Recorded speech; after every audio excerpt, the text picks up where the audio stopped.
Let me tell you a story where the whole is greater than the sum of its parts, where these Gestalt themes are woven into the tapestry of existence.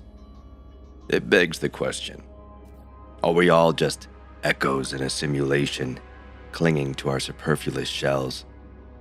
This, of course, dear travelers, is the story of No Man's Sky.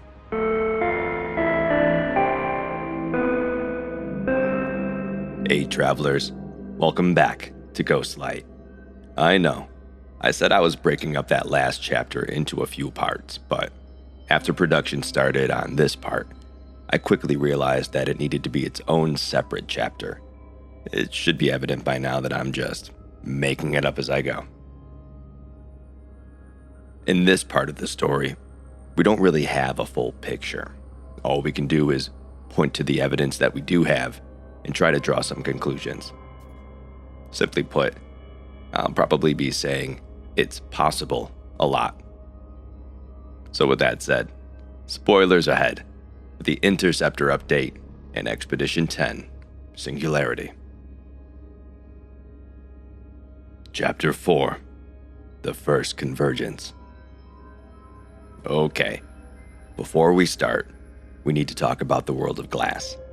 It's something I've been avoiding just because there's so little to draw from, but through the process, remember Nada's wisdom from the last video. But glass, void, abyss, Atlantid, all words to fill a gap in understanding, a gap we may both approach. Well, dear travelers, it's time to approach it. So here's what we know. In the 16th encounter of the Sentinel pillars, a traveler, forged in the Creator's image, found my dormant shell in the glass. I, who had never been an eye before, had been cut open. A grand experiment to harness and steal our power. After my death, I fell to the world below all worlds. I too was archived. So, the world of glass, it seems, is a realm that exists within the fabric of reality beneath the main simulation. An archive of all that ever was or will be. Inevitable and inescapable. This passage makes it seem as though all things fall to this place upon death, but the base computer archives paint a different picture. We see the Sentinel swarm across the void, warping in and out of this dimension at the will of some unknown force, depositing the echoes of the dead within the archive. Laelapse does not join the others, it just stares at me. Its light still shining, unaltered, unabated. It is a comfort to me.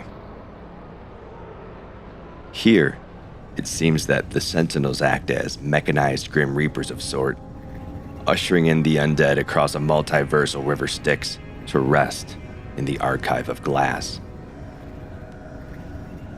Okay, but if you're like me, you may be asking, why an archive of glass? Well, dear travelers, this is some pretty cool, completely real stuff. In 2013, researchers at the University of Southampton announced they had successfully recorded a 300 kilobyte digital copy of a text file on nanostructure glass using femtosecond laser writing. And I know, it sounds like I made up that sentence, but I didn't, promise. Since then, scientists at the Optoelectronics Research Center have made major steps in developing this 5D technology, and they boast that it's thermally stable up to 1,000 degrees Celsius, with a virtually unlimited lifetime at room temperature. There's even talk of preserving the data from the cloud, like all of it, using this technology. So, knowing that, it seems far more likely that a technology like this would be necessary for an advanced AI to archive data from its infinite simulations without degradation over the millennia of its life cycle. Is this what Hello Games intended? I have no idea, but it's as good as explanation as any. Anyways, so when Korvax Prime was destroyed, and with it, the entirety of the First Convergence, it's possible that these echoes of the First Convergence fell to the world of glass. Now, during the Singularity expedition, there are plenty of hexadecimal clues, what we've been calling ARG elements, though they're encrypted, not augmented reality, but I digress. I'm sure you've seen these by now. This one comes from a fragment of New Atlantid that we encounter as an object of interest in space. Once decoded, it reads, "Life is never extinguished. The data remains. The will remains. So it seems that life, all of the data, merely slip into the world of glass to be archived by one way or another."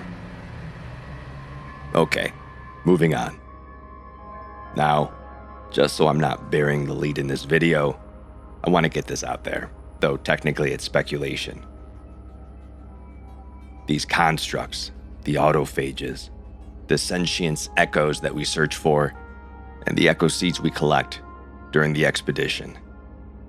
It's all the First Convergence, the ancient Korvax lost to the Great Disconnection. But they aren't exactly Korvax per se. There's this interesting passage from our 9th Sentinel Pillar encounter. It reads, "Korvax Prime is destroyed. Again and again the Celestial Mother falls. The living vessels it spawned, adopted cousins to the Korvax themselves, drift among the stars. The First Convergence was not Korvax. It was their planet. Korvax Prime was alive."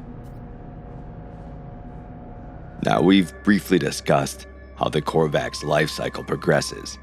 At some point, they willingly transcend their shell and join the Convergence, leaving their shells behind for their progeny. But this passage seems to indicate that the First Convergence is the Atlantid. Heavy, I know. Let's move on. The Interceptor update brought us a variety of new elements: dissonant systems, corrupted sentinels, harmonic camps, the autophages, and downed Sentinel ships. All of these elements seem to weave a story that lead back to the Atlantid, or the Void Mother. And the crystals, we can't forget those. These shards protruding from corrupted Sentinel types and the landscape of dissonant planets. What are they? Well, could these be the crystals described in the abandoned building terminals? As in, the ones that we see in the world of glass? If one can see clearly enough, you will come across a crystal and learn that it's made not of atoms and molecules, but of thought and gravity and numbers. So, it's possible that these manifestations are more data than disease, more computation than corruption. Like 5D technology erupting into the simulation. Also with the update, we get the harmonic camps. And as we discover the harmonic camps, we're introduced to these scrapped constructs called autophages. When we interact with them, we're given a bit of binary code and a sequence number. Now, I realize this is old news, but when decoded and put it in order, it spells out the message, Void Mother. That reference is pretty on the nose, no interpretation needed. But the autophages also give us some bits of backstory that are less enigmatic. Now, I've talked about all of these in a previous speculation video, linked above, but as we move through this video, we'll revisit a few of these, now with the full knowledge of in-game history and the recent expedition to guide us. I have to admit, we've all been speculating pretty hard since we first laid eyes on these harmonic camps. Guilty. One of the most curious features is the prominently displayed space station core at the center of the location. Now, this led to all sorts of speculation. Were the space stations sentient? Well, maybe. But were they working for the Atlantid? Had this one escaped? What was it doing here? These are all great questions, and they can be answered with one passage from the Singularity expedition. When interacting with the autophage at the first rendezvous, we get this narrative piece. This scrapper's camp is much like the first. Half-built machines, abandoned attempts at new technology, the unwanted or unprofitable remains of countless salvage operations. Which of these categories did the autophage belong to? One of the default autophage dialogue referred to this scrap as hastily abandoned, likely due to the purple crystalline corruption and unfriendly Sentinel presence now on the planet. So, this space station pod, the autophage, even the Sentinel multi-tool, it's all just salvage. Honestly, the core here is likely a shelter given its hollowed-out state. With all this dissonance happening around us, dissonant systems harboring corrupt sentinels, and these living fragments emitting literal aural dissonance, in the middle of all of that, there's this idea of harmony. To start, harmonic camps. When you use an echolocator to find a harmonic camp, a mission shows up in your log. As of this recording, it says, I encounter a seemingly abandoned camp on a planet. In the system, debris was strewn around the site, but there was no signs of these would-be scrappers. Along the rest of their salvage, they appear to have been working on a customized multi-tool assembled from the remnants of destroyed sentinels. If I could break the seal on their workstation, I might be able to acquire this multi-tool for myself. This version of the text appears after several updates, but the original version varied slightly. Originally, this mission description contained this passage. The systems in place are crude only on first inspection. Beneath their rusted surface, they possess a strange and powerful harmonic energy. Whatever's going on here is sealed behind a system of ancient origins. Harmonic energy, a system of ancient origins. Now, having been removed, it's hard to say if this thread of the story arc was cancelled, but everything that we've discussed up to this point has happened over a millennia, so it's all ancient. Now, this may have been removed because it was misleading. Personally, this sent me down a rabbit hole of a possible third entity in the mix, something harmonic and something powerful. But that's part of the reason why it took me so long to release this video. I just couldn't connect the dots. But now, I think the explanation for what's going on here is a little more face value. When accessing the harmonic interface, we see this prompt. Harmonic lockdown in progress. Rejected. Rejected. Rejected. Rejected in red. Rejected in purple. Showing that the rejected technology is of both crimson and Atlantid energy. Furthermore, to find the harmonic camps, we use an echolocator. The description for said device is as follows. A curious mesh of old and new technology, a hybrid between two entirely separate methods of creation. Nonetheless, this location tracing device appears fully functional. It seems that it's possible to harmonize these technologies into something more powerful than any one technology alone. And that brings up our next question. Who created these camps? Honestly, I do wish it was a little more of an intriguing and mysterious answer, but it seems that those scrap dealers we see in space stations, they have something to do with it. Now, they could just be a cog in a wheel of a larger operation, but at face value, it seems that at very least they're peddling the same wares that we see scattered around the harmonic camps. And this makes sense too, with all of these technologies being salvaged for profit. But The creation of a multi-tool from Sentinel parts, the marriage of the technologies and the echolocator, and their work on the autophages. It seems that the scrappers are fairly well versed in the technologies at play here. And really, perhaps that's the point of all this. Ultimately, the Atlas and the Atlantid want the same thing: survival. So maybe this is foreshadowing the solution we need to get past the 16th minute. Now, I do want to discuss the Interceptor ships in all of this. Honestly, I don't know how much value they add to the lore, but there may be a bit of insight that they can give us into what comes next. So what do we know? Well, we know that the dissonance of the system caused the Interceptors to crash, and that the scrappers have already tried to salvage it. We know that we used the monoliths, which are somehow linked to the archive, to enmesh an archived sentience from a memory into the ship's brain, which ultimately just kind of makes it cool with us. You know, using it, sitting in it, controlling it with our minds.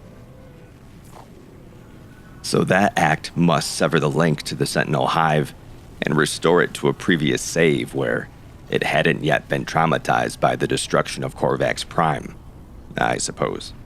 Just suspend your disbelief. Now, the autophage binary codes mention that a segment of each interceptor wishes to self-actualize, and that is what we help it to achieve, breaking it away from its pitiable hive mind. And well, maybe that's the narrative purpose here, foreshadowing the desire of at least a segment of every autophage to self-actualize. Speaking of the autophages, at the Harmonic camp, at each of the Interceptor crash sites, and just randomly littered across the landscape of dissonant planets, we find the remains of these autophages, salvaged components of robotic anatomy, or bits of shells, but what's in a name? Through the Singularity expedition, we gain the specs that we need to fix these mechanized automatons, and they're really just shells to house an echo. And this seems to be a major theme across the new story arc: echoes that are the souls of beings, at least, but not limited to, the technological ones. Just searching for a shell and fighting for resurgence. When confronting the voice of Atlantid Pillar, it directly mentions this. What is a shell but a vessel of silicon, glass, or metal, a crystal, a planet? Interestingly enough, autophagy is the breaking down and recycling of oneself at the cellular level, reusing and repurposing viable components. The autophages on the planet seem fairly new and fairly cleaned up, but it wasn't until we got the Singularity expedition and we scanned for sentience echoes that we saw what their ancient form may look like. Now, it's unclear where the scrappers got the parts to partially salvage the autophages we find around these dissonant systems, but if the sentience echoes that we scanned for are the First Convergence, and they have the remains of autophages embedded in the crystals we find, it stands to reason that this is what the Korvax looked like at the time of the First Convergence. And I suppose that isn't too hard to believe, given what we know about how the Gek have changed in the millennia since the Great Disconnection. Now, throughout the Singularity expedition, we learn the schematics to repair the autophage. Kind of.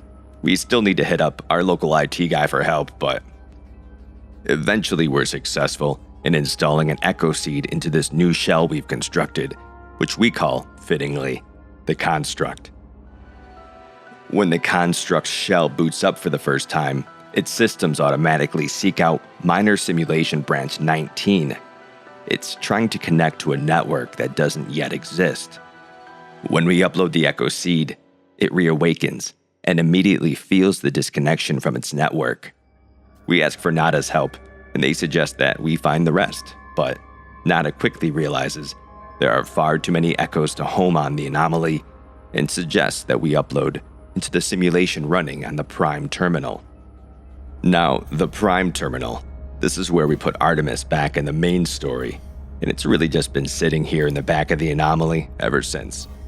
Within this terminal exists another simulated reality, and when we interact with this terminal outside of the Singularity expedition, we get confirmation of this.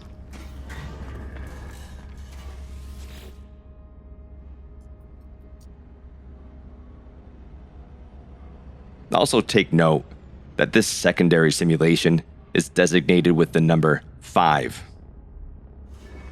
When we're tasked to collect echo seeds to upload to the simulation, that number changes. Another simulation seems to be running alongside the original, number 19. Okay, tinfoil hat time. The number 19 is to the Atlantid, as the number 16 is to the Atlas. Both refer to the passage of time within the Atlas's physical dimension, that is, our dimension, but a millennia in the future. For more on this, see the first video in this lore series. But basically, the Atlas is obsessed with its final 16 minutes of life, a period that we've already entered into in the game. Similarly, the Atlantid is obsessed with surviving to the 19th minute. Both 16 and 19 are reoccurring themes in the game. And now, we're uploading remnants of the First Convergence into a new simulation where they can reconverge, or build their own vergence. See what I did there? Nice. So you might be asking, Ghostlight, why does it matter that we're rebuilding the First Convergence? Well, dear interloper, that's a great question. Well done. Think back to earlier in the video when we were discussing the 9th Sentinel pillar encounter. Korvax Prime is destroyed. Again and again, the Celestial Mother falls. The living vessels it spawned, adopted cousins to the Korvax themselves, drift among the stars. The First Convergence was not Korvax. It was their planet. Korvax Prime was alive. So, it's possible that the Atlantid only exists because of the First Convergence. They became entangled within Korvax Prime and, upon its destruction, their fates remained intertwined. We see in the Testament of the Korvax, for countless generations, the entities of the Korvax disconnected and passed on into the echoes naturally. Each disconnection added to the knowledge and soul of the Convergence. Our home was Korvax Prime. Within its foundations, we stored the memories of our race, an ever-evolving equation that defines us. Now, it's also possible that the Atlantid has only been capable of whispers and visions because of this shattered state. Years stretched like millennia amidst the disarray, yet slowly hope was reborn through logic. Korvax Prime was destroyed. Its secrets spilled into an empty sky. Its fragments touched the edge of the galaxy. The Singularity expedition gave us plenty of hexadecimal code to decipher, and we have the backstory elements presented by the Autophages through the Interceptor update. These fragments of New Atlantid that we encountered during the expedition, they give us most of the code, but they themselves are a clue. Fragments of Korvax Prime survived and drifted into the void of space for a millennia. Forgotten, junkyard moons, acting as lifeboats to pockets of sentience. Perhaps these moons were jettisoned intentionally, but lost their way and eventually went dormant or expired. But, as they say in No Man's Sky, life is never extinguished. And, through sheer will, the Atlantid influenced the universe from these pockets of dismantled sentience. It enacted a plan to manipulate us, the last traveler, to bring together the pieces of this broken sentience, and to help them build their own vergence, a new Atlantid, a void prime.